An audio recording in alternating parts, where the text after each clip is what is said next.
got a picture. My name's Mike. Sean.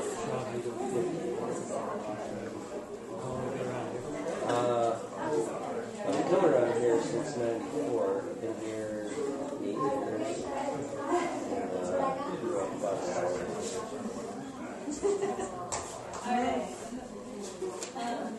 Hello, everybody.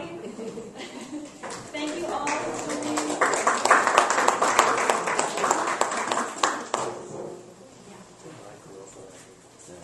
This is Meg Paugh. I'm Dee Dee Cummings, and my office is back there. So about 3 months ago, we went out one night, and we were brainstorming ideas about how Meg can tell her amazing story. And I was like, cool, this is a great space. And I don't know if anyone else has ever done anything I've done here, but I've produced a couple of events here. Janice Ray, Cleopatra Mathis, the poet, and Mariam Diallo was here and talked about Haiti. And then we had Morgan Ladavi talking about her work in Senegal with runaway children. So we've had like really great people here, and we continue the tradition. Strong women, good tradition, men are welcome too. And we also raise money. Meg will tell you about that too, for causes. So, Meg Paugh, this from her Facebook page, works at thru-hiking the Appalachian Trail. So, we know her also as barista at Amy's. Lives in Brattleboro, from Scotia, Pennsylvania. Previously, Meg worked for the Vermont Youth Conservation Corps, where she was a roving crew leader, legendary roving, taking kids out into the backcountry to do some wicked awesome projects and also educating others about the importance of conservation. So our copy that we wrote together on that night out at what better way to spend a cold winter evening? Well, sort of cold, maybe not so soon. Now, that was 3 months ago. In Vermont, than to talk trail stories and look at cool pictures. This past September, Meg Paugh completed a thru-hike of the Appalachian Trail.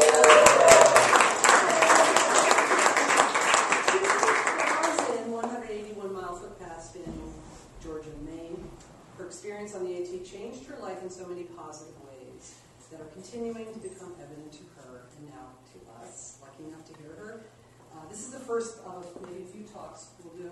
Meg's excited to share her nooks and crannies. I'm billing it as Tales from the Trail. How's that, Luke? Heyo. Of her 5-month hike with you all. Join us in the Katahdin lobby. Thanks to the building, Simi Berman and manager Bob Hines for hosting us here for free, which is nice. And welcome, Meg Paugh. Woo!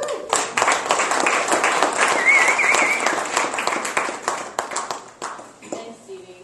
I really appreciate all of Dee Dee's help, because without her, this wouldn't be possible. So thank you to her.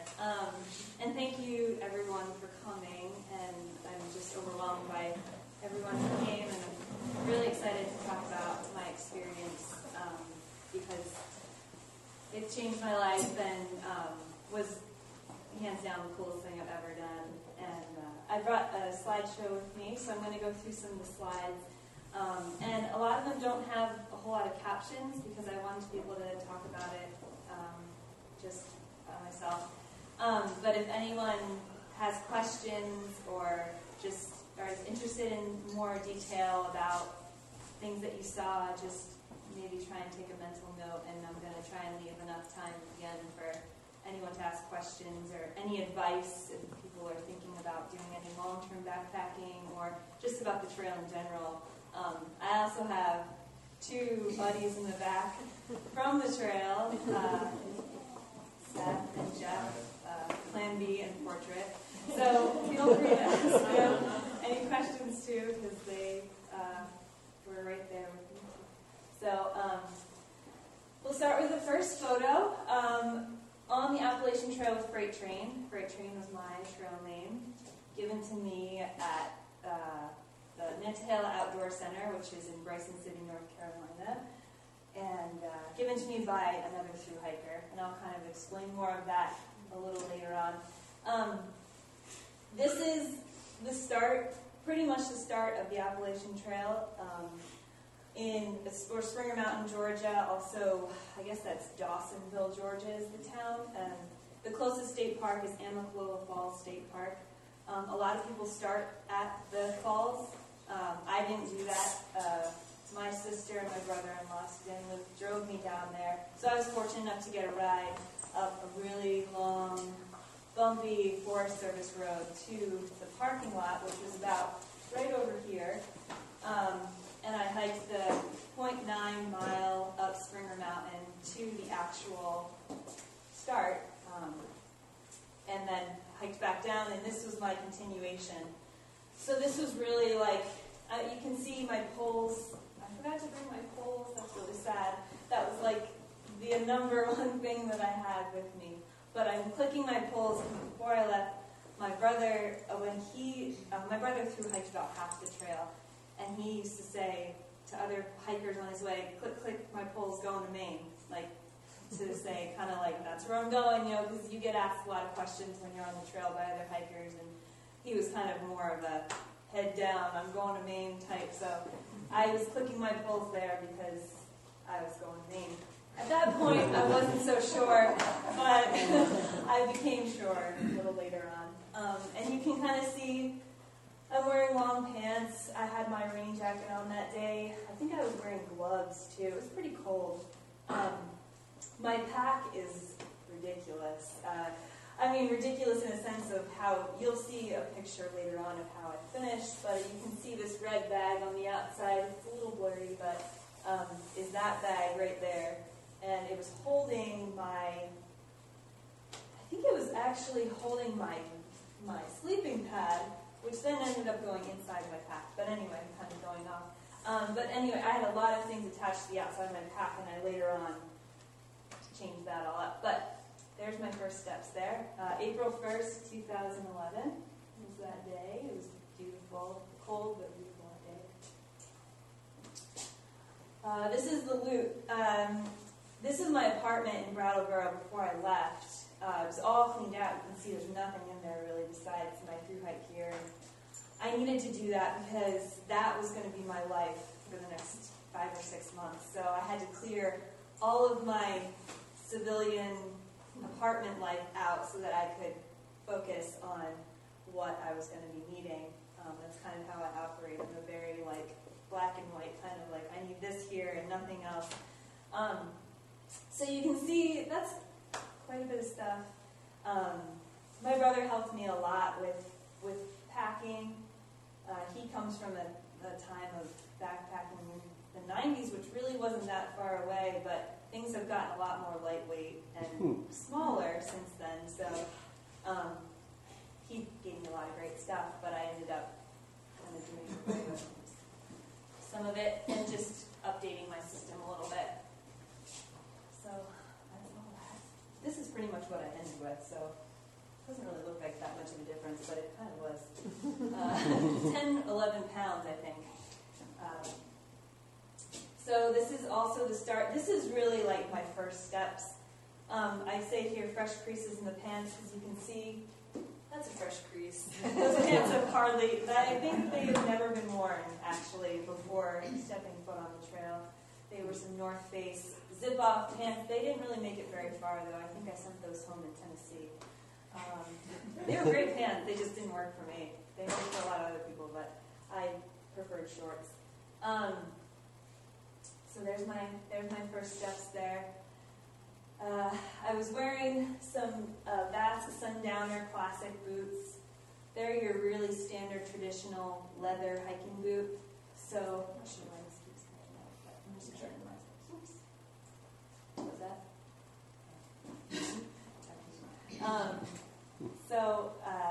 Yeah. So really, it's 3 pairs of boots. I probably should have wrote that on my poster. But those boots only made it 30 miles because they were too small for my feet, and I didn't realize that. And I'd also worn them for 2 seasons of trail crew work, so they were cracking a bit. The leather was cracking. I didn't take very good care of them, which is sad, but they now live in a tree.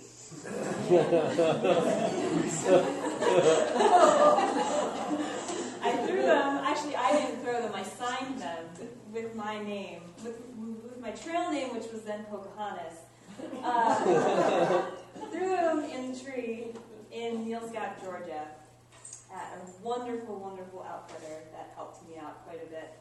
And so that's where they are now. I felt like it was fitting. At that point in my hike, I was really just getting through the day, and they asked me if what I wanted to do with my boots. And I thought about sending them home, but I also thought, wow, that's going to cost a lot to send those leather boots home. I'm going to get rid of them. I don't need them. So that's kind of my thought process at that point in my hike. So here we go. Springer Mountain, Georgia. Also Springer Mountain. This is my niece. She was only, how old is she? 4 months? 3 months old. She made it up to the top. She was great. And Suzanne, my sister, drove me down, and my brother-in-law. You can see the white blaze right there. That's the first white blaze that a northbound thru-hiker would come across. There's a plaque here, which I don't have a great picture of it, but if you look it up online, there's a lot of photos. You can see the first original plaque, and it has this southern, looks like a really burly southern dude got to climb up a mountain with a stick, and it's really very characteristic Appalachian Trail, you know, and you see that a lot actually in the southern states as a marker for the trail. They kind of disappear in the mid-Atlantic and the north. It gets different, you know, it's kind of a different world up here, but so that's the start right there. I was feeling very nervous at the time, very overwhelmed at that moment. Oh, you can see it pretty good there, actually. That's the marker. Yep. I was pretty excited as well. There's a register at the top of Springer Mountain where you can sign in. There's shelter, there's registers all along the Appalachian Trail. And I think I remember sitting there wanting to write something really epic and really meaningful, and I ended up writing, honestly, I can't exactly remember what I wrote, but it had something to do with that I was really excited to start this journey or something. And a lot of people write that because a lot of people are starting on Springer, and you know, I honestly couldn't really find many words to describe how I was feeling at that moment. But yeah. So here's some more photos from the top. This was me leaving Springer Mountain, so officially that's like the first few steps. If I had come from the falls, that would have been like the start of my thru hike, right there. So I'm going to go through a lot of these photos. There are some states that I don't have any photos from, and I don't think that was necessarily a mistake. I think that was an unconscious thing, because there are definitely some parts of the trail that are way more, I don't want to say meaningful, but just more memorable for me. So this is Georgia. This is very picturesque Georgia. This was right before Trey Mountain, which is a pretty good climb. And you can see that I'm wearing some gaiters, which were completely unnecessary. I did carry them for quite a while though, but you didn't really need them in the south. You need them in the north, but not so much. I mean, when it's muddy, they're good to have, but they were kind of like a security blanket for me. You can also see, it's pretty hard to see, but right here I'm wearing a knee brace on my left knee. It's basically like a patella support, and it was because my second day in, I was having really serious knee pain. And by the third day, I could barely walk up the stairs to the outfitter to get supplies and to get my pack shook out, which meant they were going to go through my stuff and tell me what I need to send home. Because my pack weight was 42 pounds when I started, which for somebody my size is like completely ridiculous. I remember the guy at the visitor center said my pack should be 35 pounds at most. And I remember thinking, I can't get rid of anything. I need all this stuff. Like, what are you talking about? Like, I need my stove, I need my food, I need my, sleeping bag and my tent, And so I was feeling like, oh, well, I'll just hoof it. I'll do it. And I ended up getting an injury.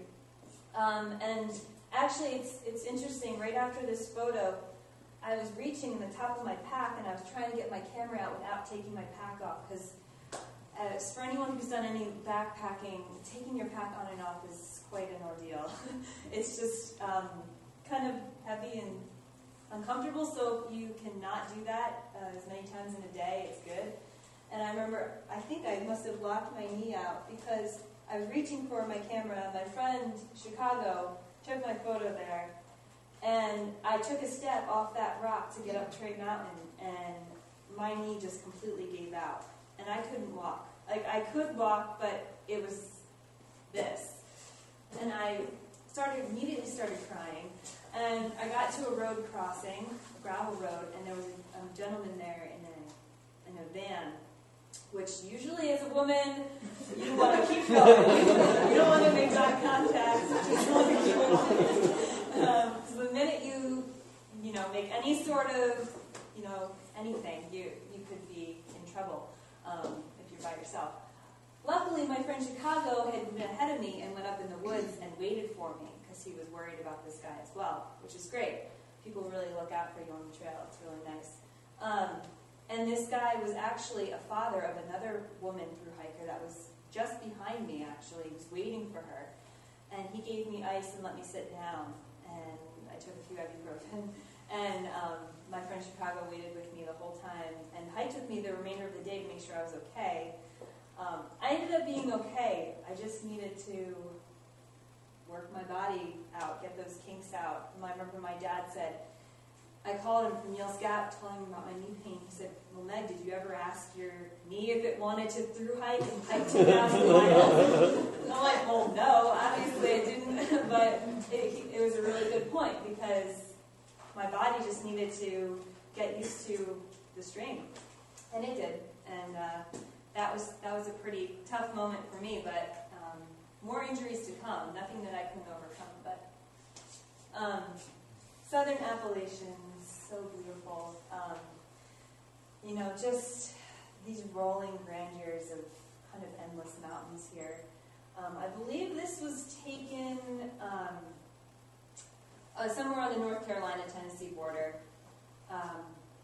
probably before the Smokies, I'm guessing. I'm actually not positive of where this view is actually from, but I'm thinking North Carolina. These mountains are grand and big, but they have almost, compared to the north, they have a friendly look to them. It's hard to explain, and I'm not sure if I'm the only one sensing that because I was there and these guys were there. But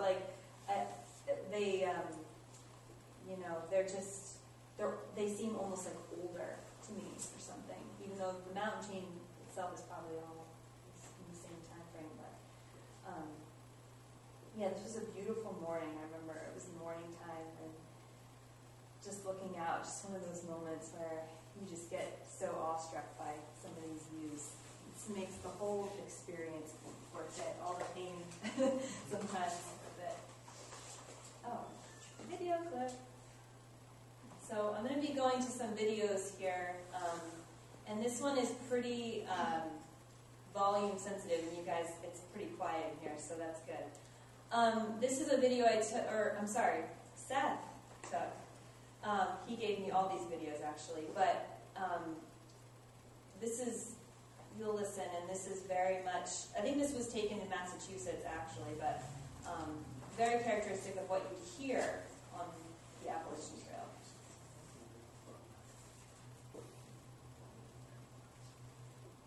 Sorry for the delay.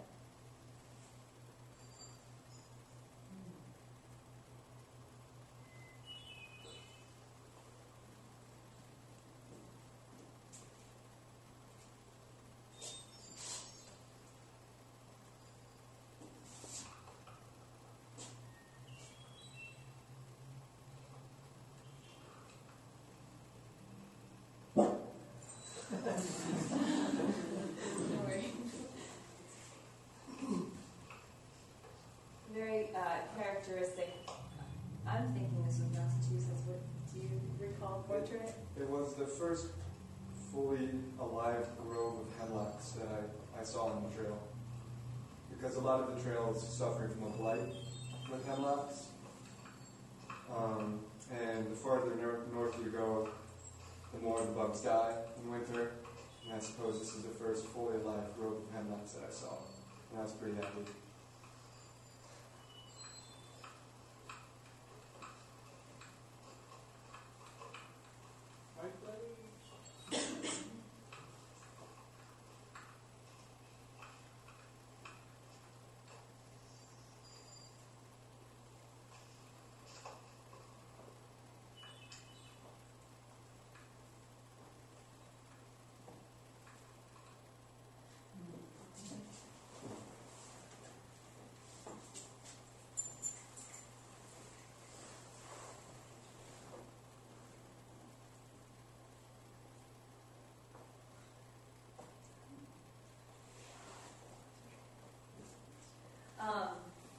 Okay, so this is the next photo here. This is me on Heyo, which was right after the Nento Outdoor Center. I was feeling pretty good at this point. I was still kind of flying solo on my thru hike. I had met up with a few people, one being a 68, 70-year-old ex-Army guy well, he grew up in Texas, but then he was living in Maryland, and he kind of was looking after me a little bit, like a grandfather type, which was nice.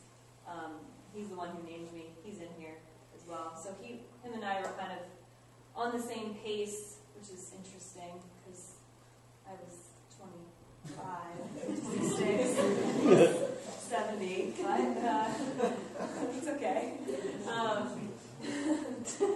So this is a really characteristic, you'll see more of these, this is a very characteristic bald in the south, grassy, pleasant, nice. Not so much, the north is rocky, very rocky and steep and rooty.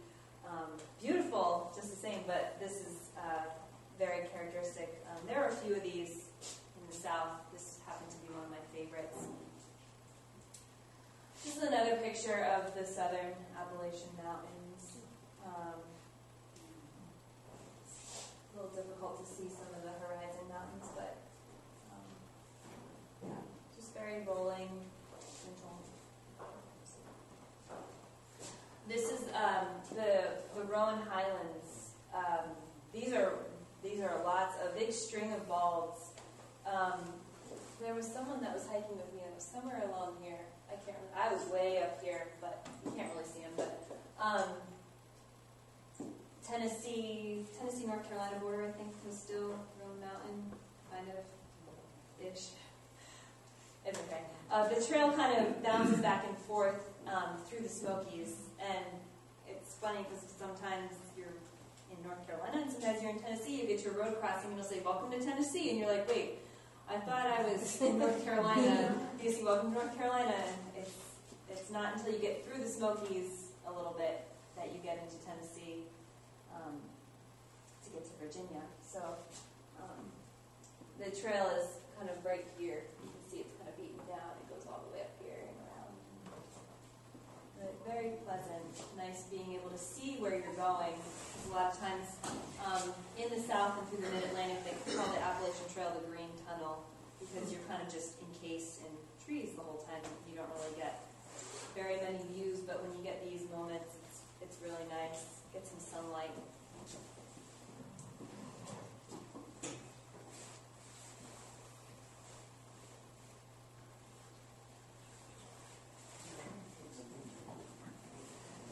We have to keep bouncing back and forth with these videos. We couldn't put the videos into the PowerPoint.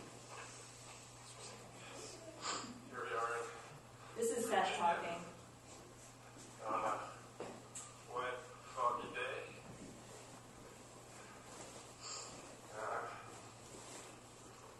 Up on a ridge line. As you can see, it's spring. It's very green. What month is this? I wasn't even sure. It's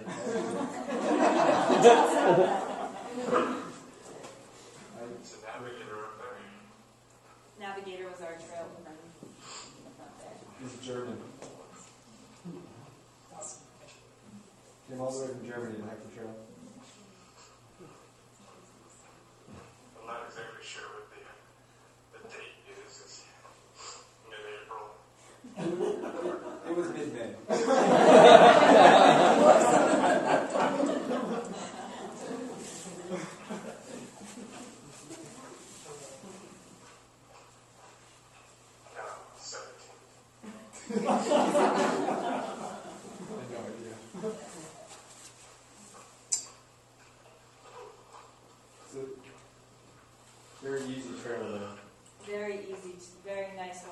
at this point.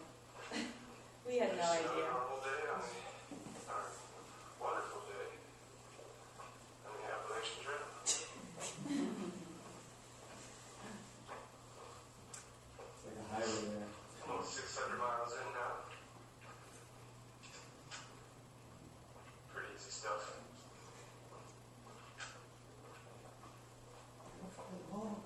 Yeah, I mean, but you fell right after you said that.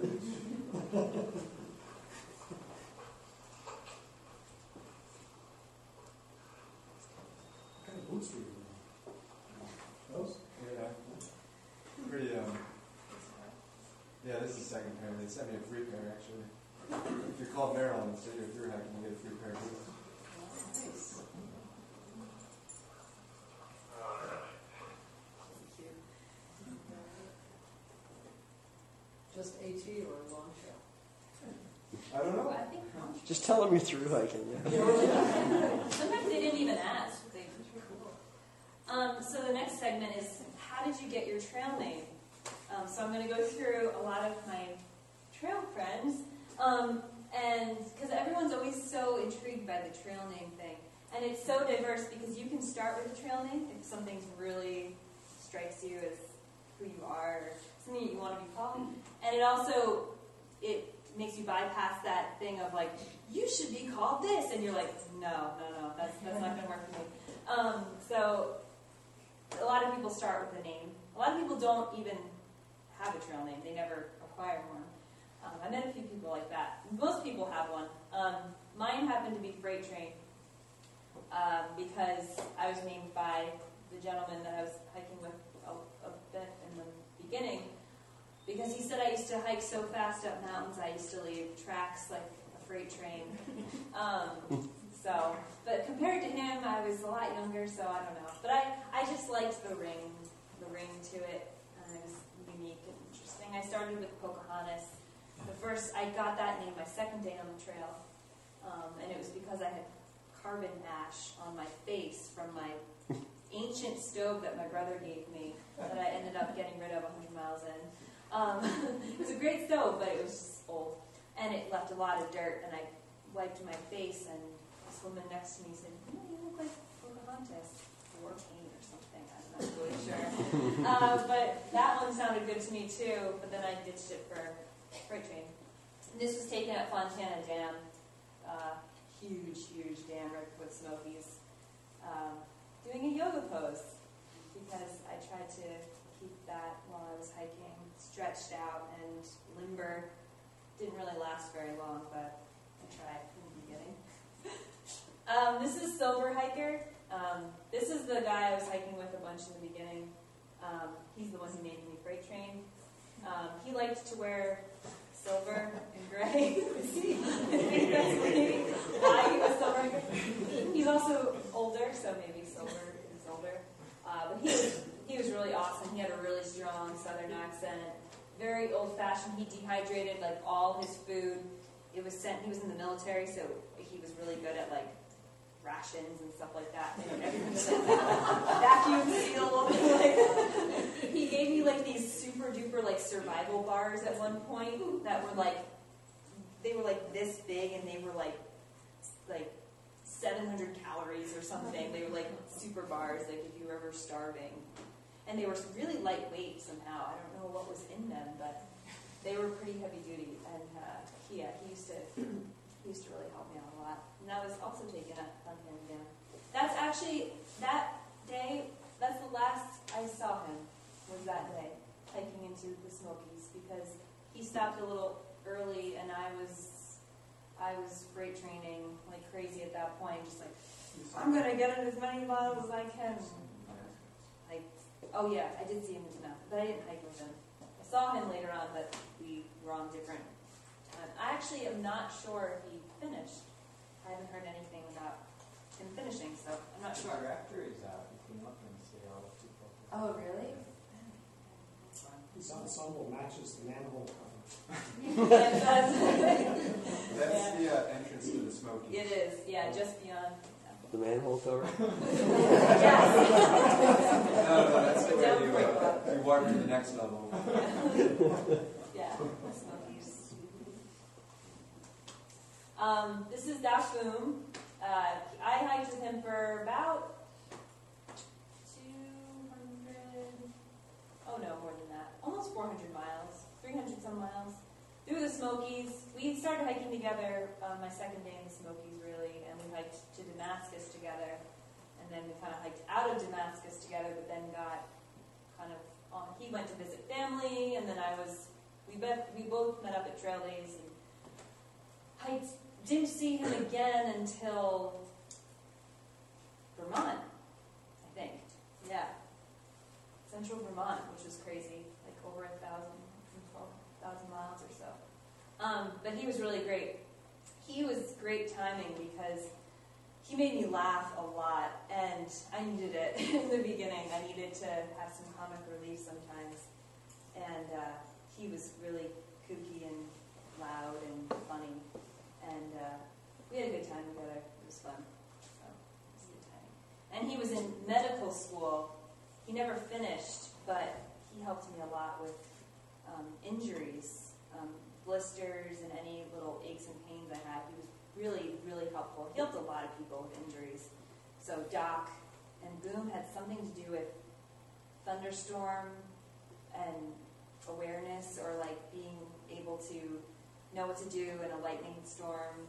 He was way into that, so Boom, I guess, is one of that. Not really sure about that half of the story, but this is Captain Kirk on the left in the blue, and LOTAT, which stands for Lost on the Appalachian Trail.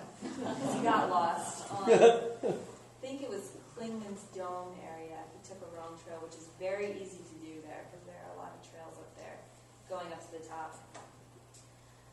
As you can see, they're feasting on Pizza Hut, and that was at the Partnership Shelter in Virginia. And this shelter actually delivers pizza. You just walk down, that's actually the trail behind them. You walk down there, there's a parking lot in the Mount Rogers Visitor Center, and there's a phone, because there's no service there, but there's a phone. And you, the phone book. You can call Pizza Hut or any local pizza place, and they will, you tell them, I'm a thru hiker. Oh, Mount Rogers Visitor Center. Okay, we got it. You just have to wait, which is the hardest part, and then they bring the pizza. And there's a conveniently placed dumpster down there where you can just throw your trash, because obviously we're not going to pack out pizza boxes. If you were hardcore, leave no trace, you would, but I wouldn't really want to do that. They also have a nice clothesline and a bathroom and a shower. It was a great shelter. It was really nice. It was probably one of my favorite, top 3 shelters.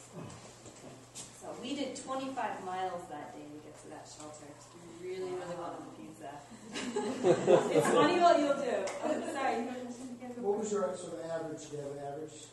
Well, I finished in 5 months exactly, so if you break it down, it's 15 miles a day average. But I took 21 days off where I wasn't hiking at all. Longest day? Longest day was 26 and a half miles to get to Damascus. They call it the Marathon to Damascus, which we did. I wasn't planning on doing it, and then I got roped into it at the last minute, and I was like, all right, let's do it. And we did it. But a lot of people, I think you did a 40-something in the 100-mile wilderness. Sorry, I don't mean to call you out. But a lot of people do 50s and crazy amounts of mileage, but I wanted to do a 30-mile day just to say that I did it, but I never did. But it's okay. After 25 miles, your body just starts to hate you.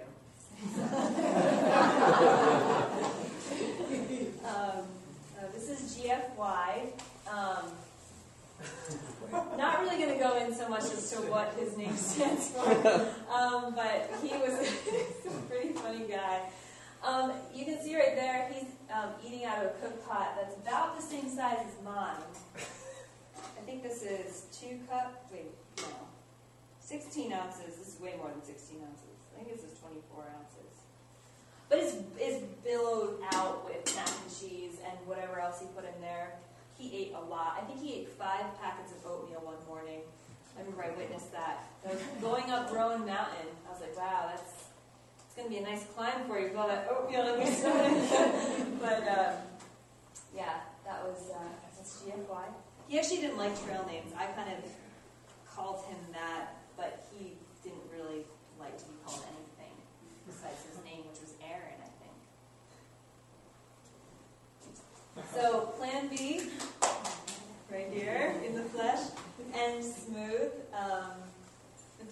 us kind of hiked together for quite a while. I think like 800 miles or so. Through like probably one of the most mentally challenging parts, psychologically I should say, challenging parts of the trail, which is the Mid-Atlantic. Basically from Harper's Ferry to Massachusetts, which is quite a ways. We were kind of together for that. Smooth got his name randomly. Yeah, He was just interesting. he was just called Smooth. You should be called Smooth. And so by someone he really liked, a friend on the trail. Yeah. So it suited him, I think.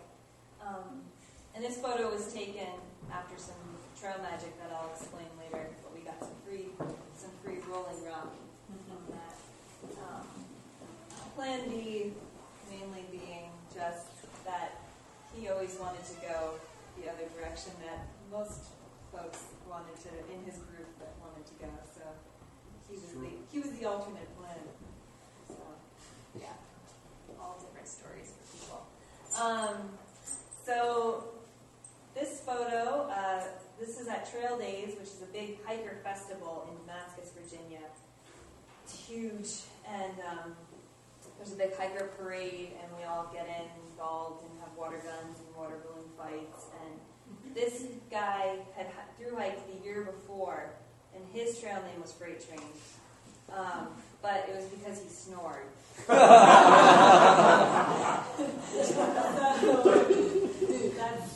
So that's why we're doing the 1 and 2, because he was the first and I was the second. People always ask me, I was like, why is your name Freight Train? First they thought it was a guy, like a big guy.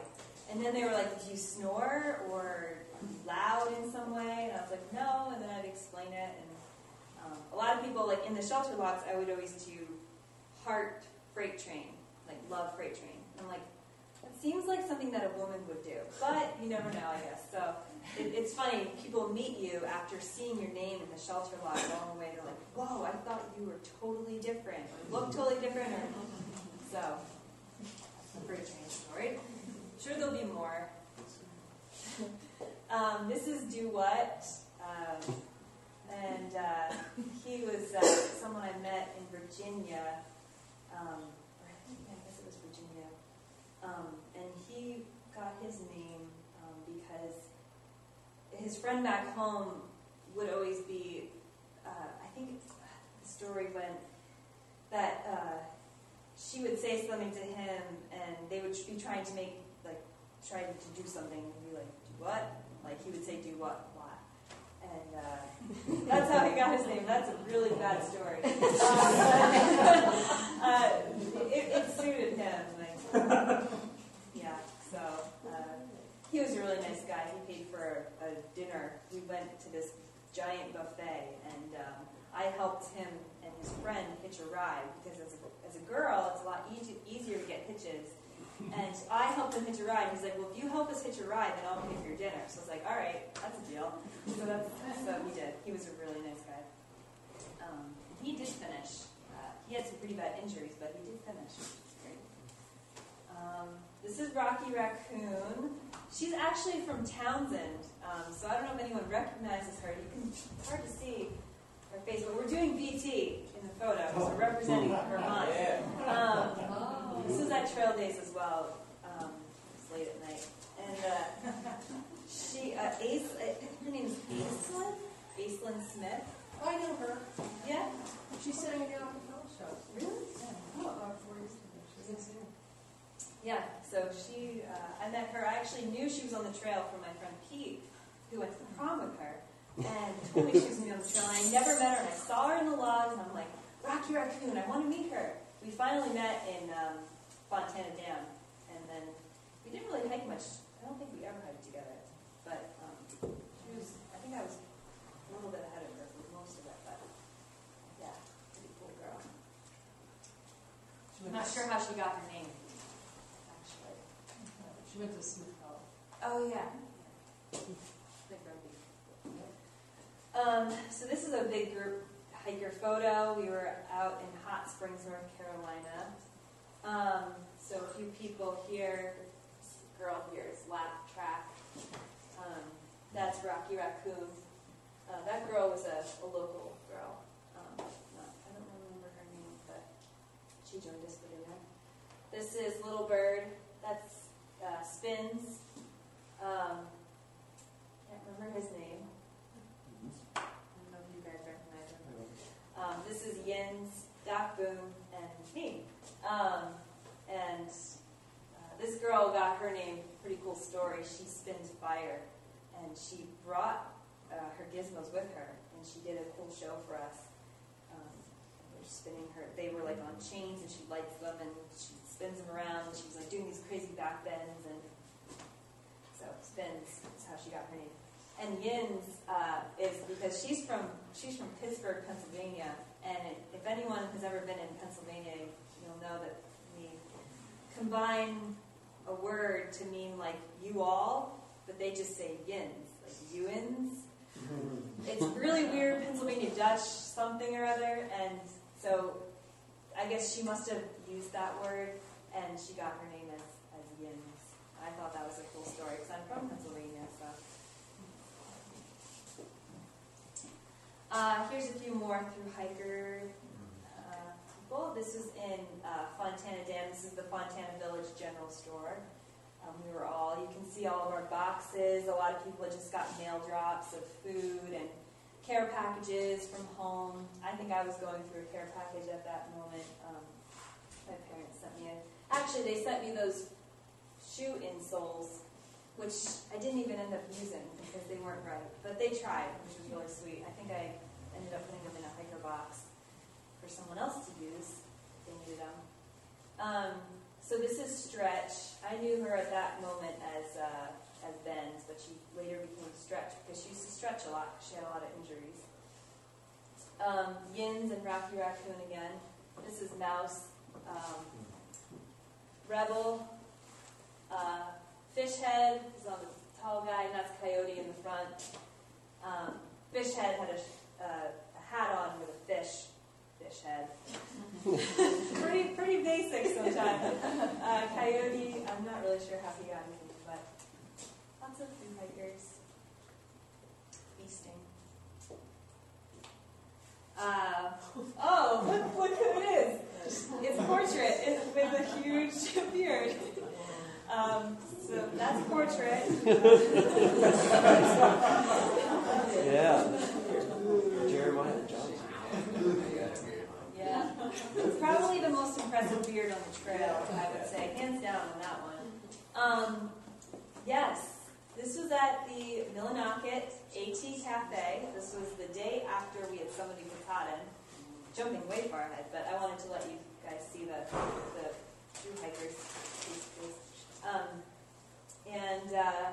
Yeah, that's Shenanigans in the front there with the red.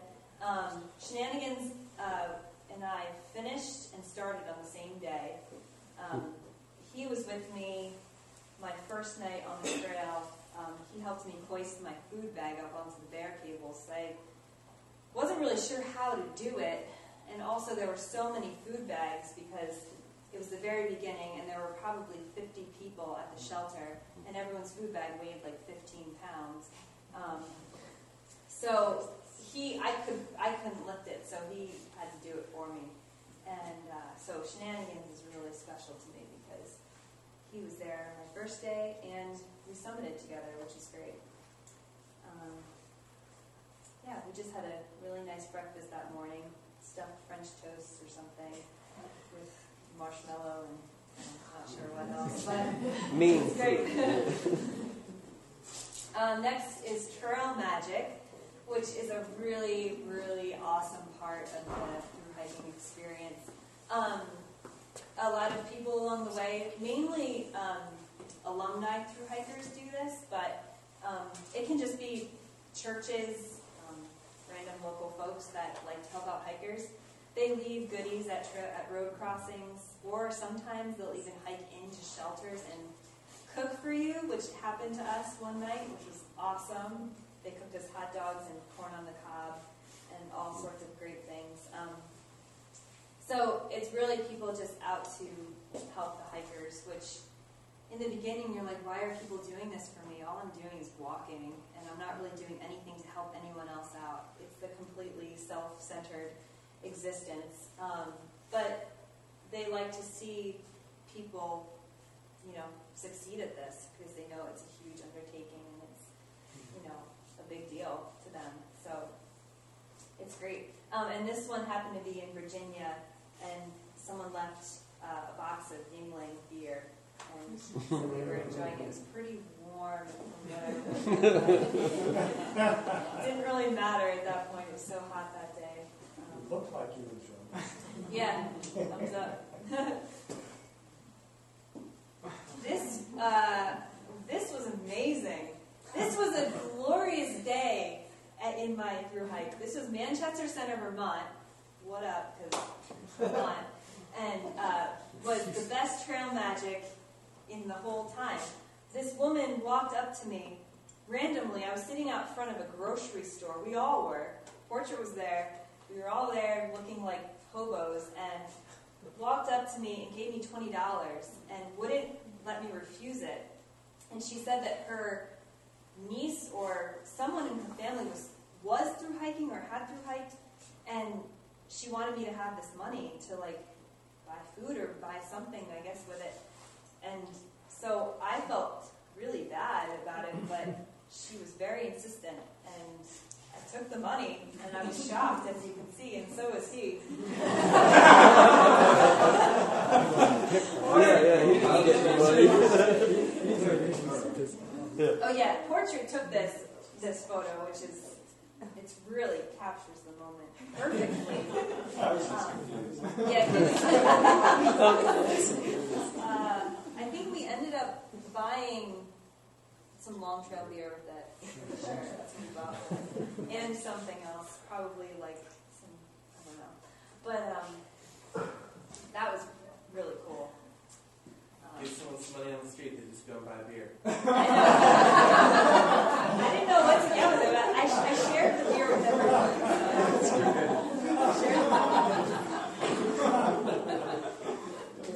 Oh, another one. Wow. Hurry, please. This was in Delaware Water Gap, Pennsylvania, my hometown, and my parents walked up the trail to come meet me, coming down off of Mount Mincy. And this is a really cool cave-type structure. There's a lot of Native American history in the Delaware Water Gap. There's a lot of cold air caves where they used to store their food and stuff. This one wasn't really like that, but it was very big rock ledge with this little cave-like structure. And my parents got a big growler, and I didn't know what it was at that point. I was just going to bring it down and show my friends, and we all had some nice, and he put it on ice. So it was cold. It was good. He was thinking ahead. He had cups. It was good. And what kind was it? Was it all? It was a local Keystone, the Gem and Keystone, which is a local restaurant that my parents' friends own. They went and got some sort of, I can't remember, it was a dark beer about, and they got it was really, really good. So this is also Manchester Center. I'm kind of bouncing around, but this is all in the field of trail magic. So this woman is an angel, Rosa Lee Fox. I'll never forget her as long as I live. She picked us up right after I got that 20. She picked us up and brought us to the Dorset Quarries, and then brought us to her house and cooked us dinner, let us sleep in her house, shower, use her computer, and she cooked us breakfast the next morning and drove us back to the trailhead. Wait, all those people? All of us and more. Did she know any of them? No, she didn't know any of us. She just showed up, and whoever was going to be there? Well, no, we were sitting outside of the grocery store, and she was there, and she saw us. Her son had thru hiked a few years ago, That's right. and so she has a special spot in her heart for thru hikers. So she just offered her house and her car, and her husband helped shuttle us to the trail. And she got us ice cream. She's like, "You guys must want ice cream." She went to the store. So here's a few of our few more two per at the end. That was Bait. Portrait again. This is Natty Bird Dog. Blue Eyes, Kid A, and Dr. Bush. These guys were Southbounders. They were some of the first Southbounders that I actually got to hang out with and talk to. They were awesome guys. And it was interesting when we got back to the trailhead because they were going where we just went, and we were going where they just went. It was interesting to part ways like that. Southbounders are different people. Yeah, they are. Majority goes north. Majority go northbound. Yeah, I'd say about almost 90% of your hikers go north. So, yeah. Why are they different people? Well, to start in the north, you're going to not be around a whole lot of people. So a lot of them maybe are just more secluded, which is fine. But the AT is such a social environment that I feel like it kind of, it adds to it to have a lot of people to share the experience with. I don't know. I'm not really sure I can explain why they're different people. They just have a different plan for their hike than most of us do. So most of the northbounders did. So yeah, a lot of them weren't super social. I guess that's why, but that's okay. People in the woods sometimes want that peace. So Portrait also took this awesome photo. This is at the Dorset Quarries, which if you guys haven't been there, it's not that far away, and it's awesome. It is so cool, and it's packed. You can see those are all people. It was a super hot day. We were all, we did a hiker jump. So that was mainly all those people you just saw in the previous photo are in this photo as well. It was pretty terrifying. It doesn't look that high, but it was enough to let your stomach go up and be like, I'm still falling. I haven't hit the water yet. I'm still falling. It's like funny. Is it? Yeah. There's different heights. If you go that way, it gets higher. I didn't do that. This was the highest I went, but it was so fun. It was such a great day. As you can see, I didn't carry a bathing suit. Those were like my hiker clothes. Bathing suit was way too much of a luxury to carry for 2,000 miles. Whoopie pies! Trail magic. Figure out what that was. Are those oysters? They're whoopie pies. Yeah. Chocolate oysters. Yeah, oysters. But this was a cooler bag in the middle of the 100-mile wilderness of all places. And I remember that day, that morning I was hiking and I was like, we're not going to find trail magic in the 100-mile wilderness. It's just not going to happen. There are no roads, it's way too far out. People aren't going to drop stuff off. Kind of trail magic days are over.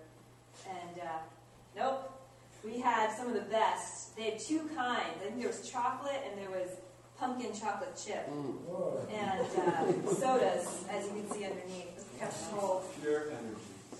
Oh man, sugar up the ante there. You get right up the mountain. It's glorious. Soda is really amazing stuff when you're through hiking. So that was pretty great. That was some of the last trail magic I think we had. Where's this 100-mile wilderness? Where is it? It's in Maine. It's the last. It's actually 116 miles. The start of it is 116 miles before Katahdin. So you enter Monson, Maine, and wherever Monson, where the trail crosses over the road to go to Monson, is where the 100-mile wilderness starts. And it's the most wilderness area of the entire trail. But there are still access to supplies and to help if you needed it. They try and scare you, but it's not really that remote. So this is also in Maine. This is the Kennebec River. Yes. And this gentleman, Hillbilly Dave, I think was his name. He powers the last human-powered ferry service in the entire country, which is getting across the Kennebec River, which you can see the trail is over yonder on the green there. It doesn't really look that wide, but it is, and it's deep and it's fast. And people try and ford it. A woman died trying to ford it back in the 70s, I think, or the 80s.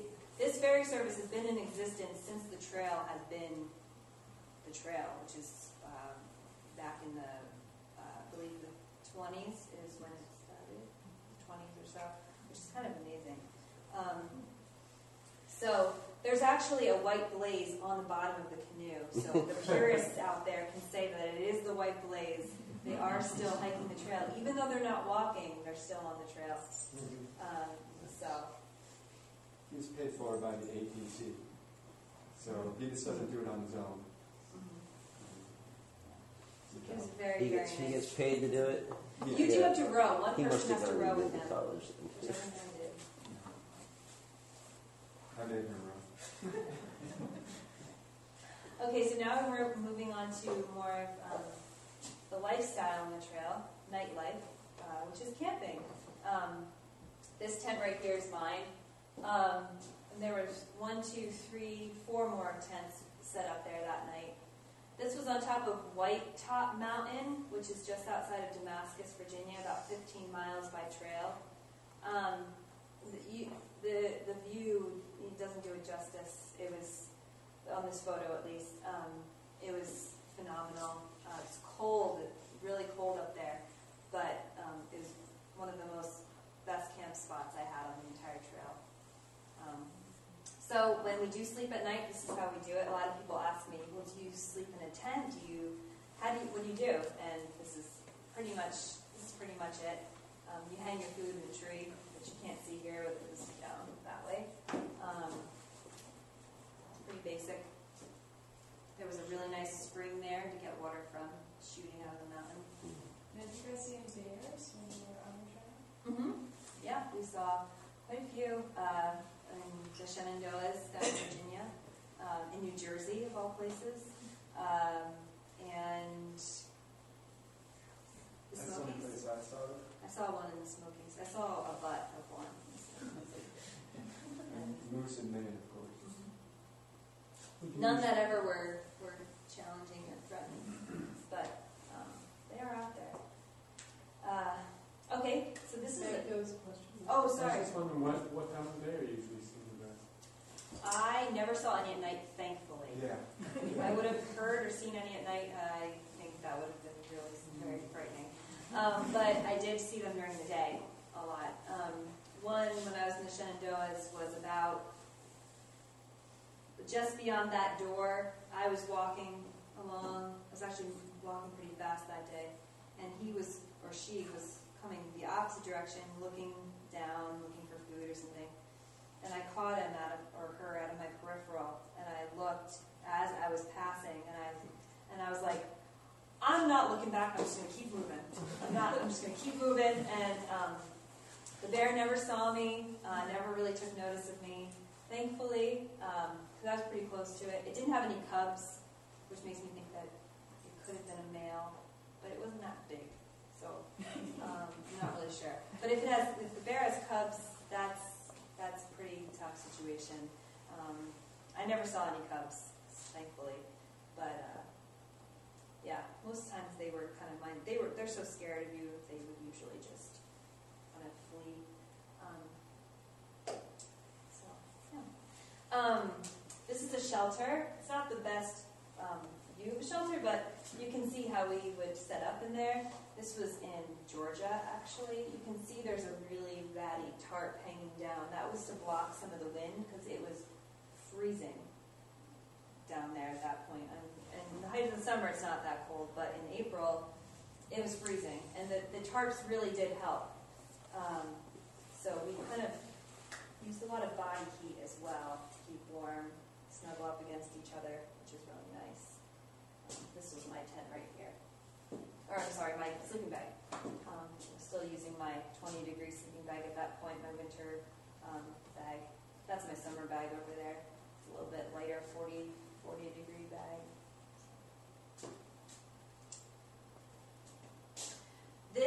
one of the nicest shelters on the entire Appalachian Trail. Over mountain shelter in North Carolina, It's a Tennessee. section that's on the border. Yeah. I slept in that shelter. It's You did? really, really memorable. Totally gorgeous. Yeah. There's a view, right? Looking the other way, right? Yep. Yeah. The view is absolutely phenomenal. It says it sleeps 20, it sleeps like 40. It's huge. There's 2 platforms down below. This whole upstairs is all sleeping space. There's a green over here to set up a tent. There was a big fire pit, picnic tables, a privy with no walls, I think. There were no walls on that privy, the toilet. So you were kind of just sitting there. Actually, there might have been one wall, but it was pretty basic. So that was interesting. But definitely the coolest shelter. One of the largest on the whole trail. It's pretty high up. Yeah. That was kind of in the middle of the Rowan Highlands, I think, in that area. I was in that when all those tornadoes hit Damascus, Oh. which was not too far from there. It was very windy. Yeah, that caused quite a bit of damage to Damascus. Some low points on the trail. This was in Hamburg, Pennsylvania. This picture was taken outside of Cabela's.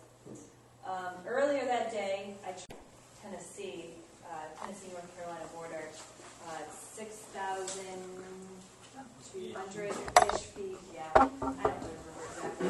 The second highest being Mount Washington, which is also 6,000 feet. You'll see a photo of that later on. So it was freezing cold that day. As you can see, I'm pretty bundled. I've got my down jacket, my hat, my gloves. Thanks, Meg. Yeah, thanks, guys. Really beautiful views in the background. 360-degree views of all the Southern Appalachian. This is in the Smokies as well. Jumping forward a little bit to New England. This is in the White Mountains, actually. This is Lonesome Lake, which there's a Lonesome Lake hut right by there. And right up here, you can barely see it, it's coming down, is the Franconia Ridge. Very, very famous and beautiful, beautiful ridge walking in the Whites. Very alpine, very high up, leading up into the presidentials. So this is kind of more New England style photos. Another video we did. So we're going to kind of back up a little bit to New York, where we saw the Dover oak, which is the second largest tree. Second largest? Largest oak. Largest. 300 years old.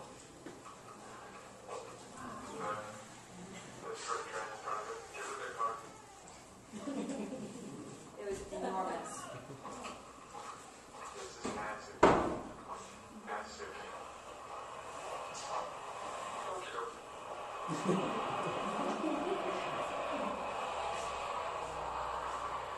It was right on a road, too. Usually trees like that get cut down next to roads. That one didn't go.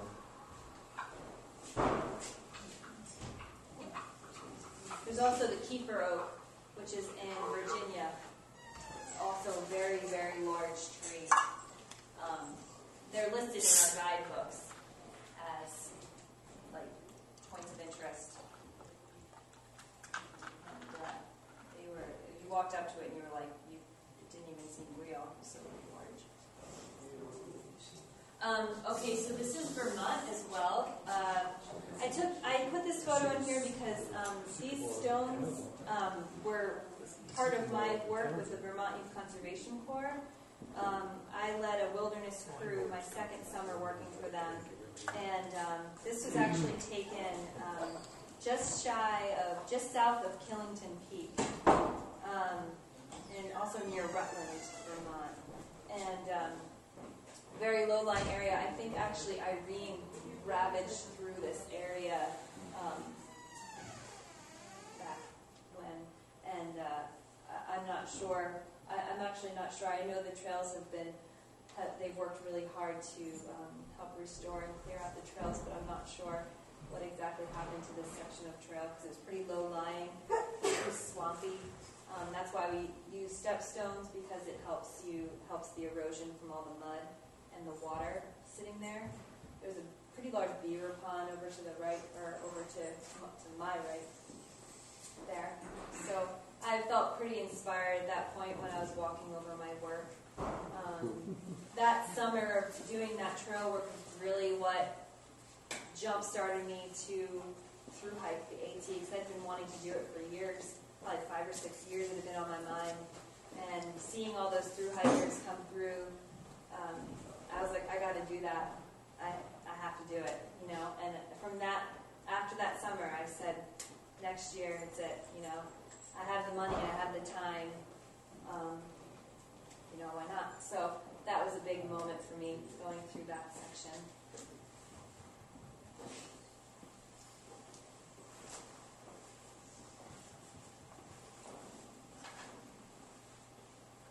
Oops. Sorry about that. So this is on the Franconia Ridge in the White Mountains. This photo is really special to me because my brother, when he went through the Whites on his hike, I think he was almost at this exact spot. This is Mount Lafayette, and he only had a stick. I had these fancy black diamond trekking poles, but he had a stick, and he was holding it up in the air just like that, and that was a huge. My mom sent me that photo before I left on my thru hike, and it was a huge inspiration to me, seeing that. So I wanted to be at that exact spot doing that exact thing that he did. So, yeah. And as you can see, we had an absolutely perfect day on the Franconia Ridge. It was beautiful. And that's really what you want, because those views you can see, are just, you know, so grand and so beautiful.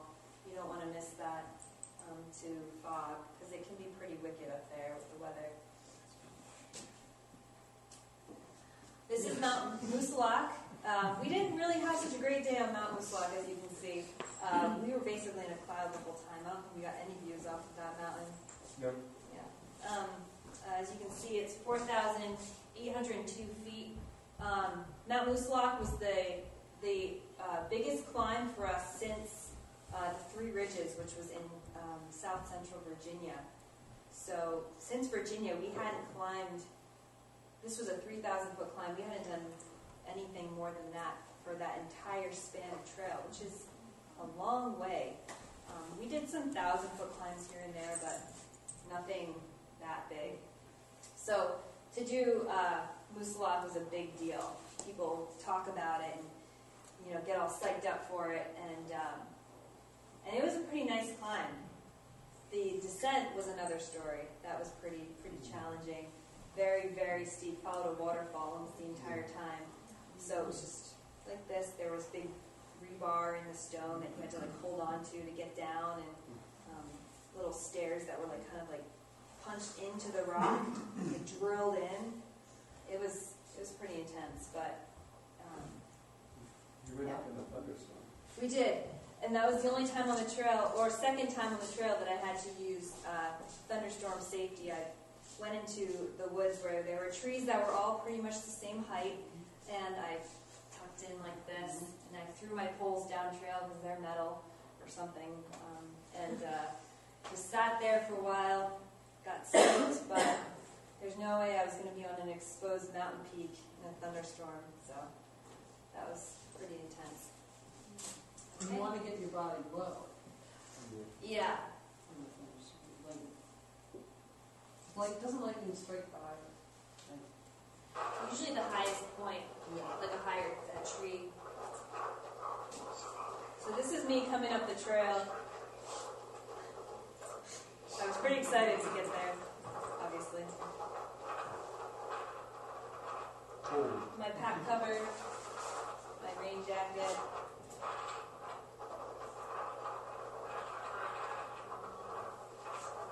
Smiling.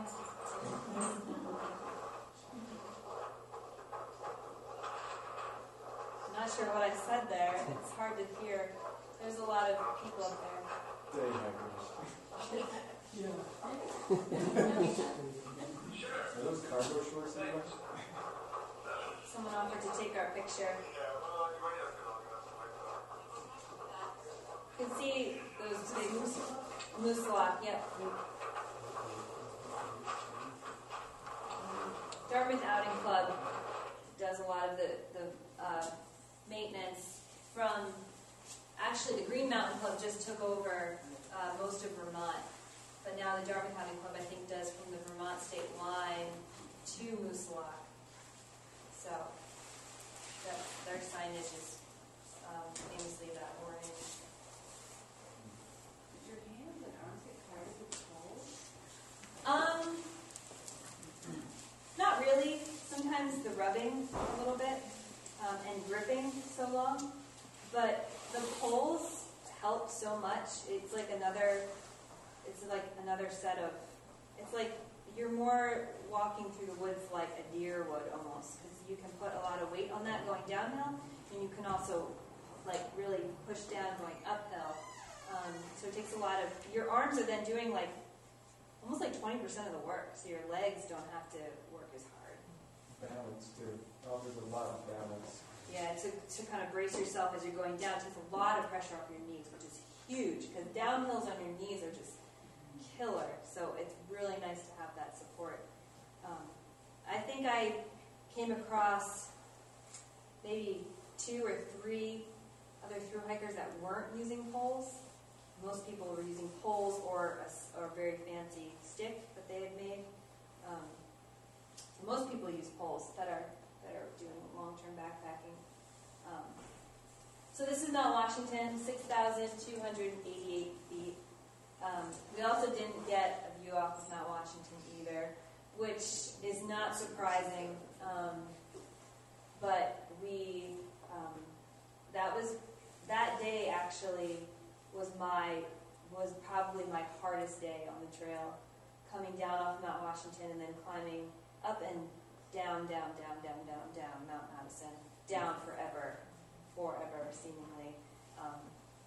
It was very, very challenging. It was misting, raining almost the whole day, and in the Whites, you can't just stay anywhere you want. You have to stay in designated areas or huts.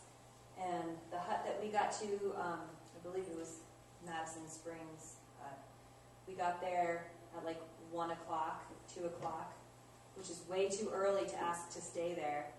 They wait till 5 or 6. They tell you, oh, you can go a little further today. You can hike a little further.